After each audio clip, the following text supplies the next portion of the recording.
2002 की एक शाम एक नामी प्रोड्यूसर डायरेक्टर अपने पुराने दोस्त से मिले जो कभी मशहूर रोमांटिक स्टार रह चुके थे।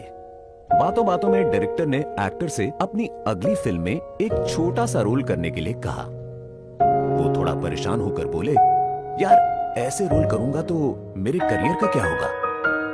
डायरेक्टर ने उन्हें हैरत से देखा। ये भी कोई उम्र है करियर बनाने की?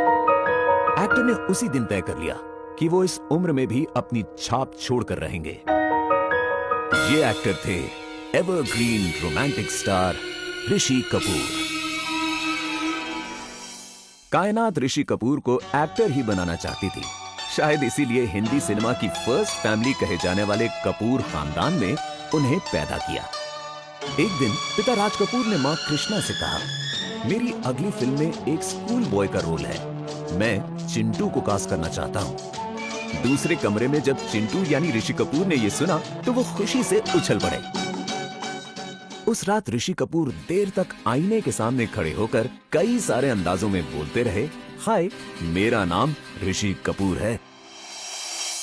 जब मेरा नाम जोकर रिलीज हुई तो ऋषि कपूर को समझ ही नहीं आया कि वो अपनी पहली फिल्म की खुशी मनाए या उसके फ्लॉप होने का दुख। उनके पिता राज कपूर कर्ज में डूब गए, यहां तक कि उन्हें आरके स्टूडियो तक गिरवी रखना पड़ा। एक बार फिर राज साहब ने चिंटू पर भरोसा किया और एक ऐसा दांव खेला जिस पर उनकी बची कुची पूंजी और जिंदगी दोनों लगे थे। पीढ़ी दर पीढ़ी जिस कपूर खानदान ने लोगों का मनोरंजन किया, अब उनकी गरिमा का पूरा दारोमदार 19 साल के ऋषि कपूर के नाजुक कंधों पर था। नवंबर 1973 में बॉबी सुपरहिट हुई, कर्ज उतर गया और ऋषि कपूर रातों रात यूथ आइकॉन बन गए। बेस्ट एक्टर के लिए फिल्म फेयर अवार्ड के साथ ऋषि कपूर के लिए रोमांटिक रोल्स की कतार लग गई। पर उन्हें सच्चा रोमांस हुआ अगली ही फिल्म जहरीला इंसान की हीरोइन नीतू सिंह के साथ, और इस रोमांस का जादू सिल्वर स्क्रीन पर इस कदर छाया कि वो उस दौर की सबसे हिट रोमांटिक जोड़ी बन गई। 70 और 80 के दशक में ऋषि कपूर ने 50 से भी ज्यादा रोमांटिक फिल्में की और इसी दौर में उनके साथ 20 से भी ज्यादा हीरोइंस लॉन्च हुई। अपनी पहली फिल्म से ही ऋषि कपूर का एक यूनिक डांस स्टाइल था, पर 1980 की कर्ज के ओम शांति ओम गाने के साथ तो उन्होंने हिंदी फिल्मी डांस में एक नया ट्रेंड ही शुरू कर दिया।